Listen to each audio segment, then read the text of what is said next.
So the cap number has been revealed for this year, and it's 275 milli. Wow. Yeah, this is why the NFL wants the Chiefs in the playoffs and in the Super Bowl, because it's good money for them. It is. It's amazing money for them. Now, obviously, there are some stipulations throughout the years that have kind of messed with the salary cap. For example, we go back to 2010. It was an uncapped year. Also, 2020, after 2020, salary cap went down for the first time ever, and that's because of the fact of COVID. But outside of that, I mean, you go back to 1994, where the salary cap was 34.6 million.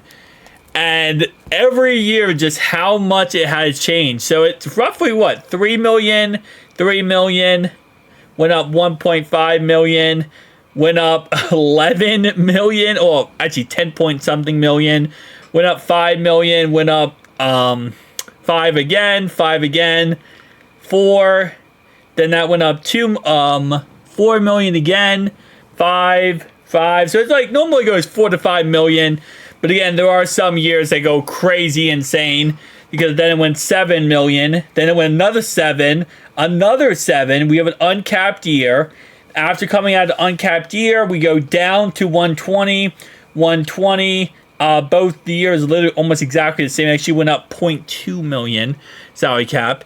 Then it goes up to 23 million, 123 million. Goes up plus 10 again, plus 10 again, plus 11 actually, goes up another, what was that, 12 million, and then it goes up another 10, and obviously then we're going to tippy top, and then COVID hit. So yeah, the NFL making a lot of money, and a lot of it is the TV deals. It's also, of course, sponsorships like betting, DraftKings, FanDuel, you name it. They love to promote these things because it makes the NFL a crap ton of money. And I feel like, especially with gambling, it just has skyrocketed. It has absolutely taken off to new levels. And that's only going to get bigger and bigger. I mean, as we get closer, to 2030, we're just going to see this number continue to rise a lot. So I wouldn't be surprised by 2030, this number is like in almost 400 million. Which again just means we're also going to get bigger contracts. It's there. You go back in the day, 2012, where the Ravens signed Joe Flacco to $112 million, and that was considered a humongous contract for a quarterback at the time. And right now, we're sitting here saying that 250 million, 275 million is a lot of money for a contract. In 5-6 years from now, that's going to be nothing. It's going to be like, oh, you spent that much on your quarterback? That's absolutely nothing. And that's just kind of how it is, just going to keep going up, until eventually, eventually, it's never going to stop. I think eventually it will. It will kind of teeter out, I feel like.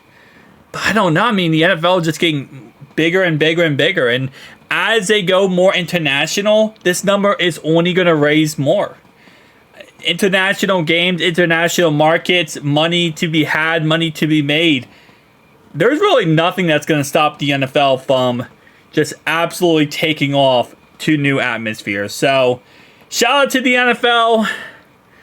I wish you didn't use this money as a way to give the Chiefs everything and a cup of tea, but I guess that's also what makes you money. Honestly, they probably made so much money off of the Patriots dynasty and how good the Patriots were. So now they're just trying to manufacture another dynasty, which obviously is the Chiefs. So I guess that's kind of just their cup of tea. Got to manufacture anything you can to make as much money as possible. And let's be honest, hate watching is definitely a thing. So there's going to be people who hate the Patriots and watch the Patriots over the years. Going to be people who hate the Chiefs who will watch the Chiefs just to hate on them. It just gets to a point where it's just, oh man, I get it. I understand it. It's just frustrating. I think somebody actually posted. Let me pull up something real fast. Someone actually posted about the Chiefs. And I think, like, penalty-wise in the playoffs, they're insanely crazy. So, here's the post.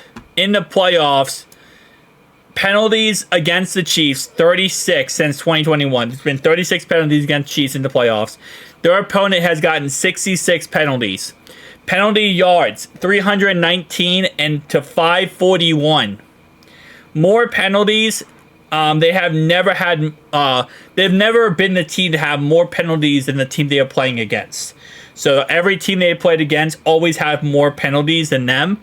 There's never been a case where the Chiefs has had a game where they have been more penalized. Now they have had games, one game exactly, where they had more penalty yards, but just not penalties. So more penalty yards in the end, but not penalties. And again, this is why the NFL is making so much money, why the NFL is so successful, why the NFL is just continuing to, get higher and higher and higher views and money, is because they have themselves another dynasty. At the end of the day, football is at its greatest when there are dynasties, and this is just the NFL manufacturing one. It's not fair, but it is what it is. It's kind of just how football works. So tell me down below your thoughts and opinions and the new football atmosphere we live in. Peace out.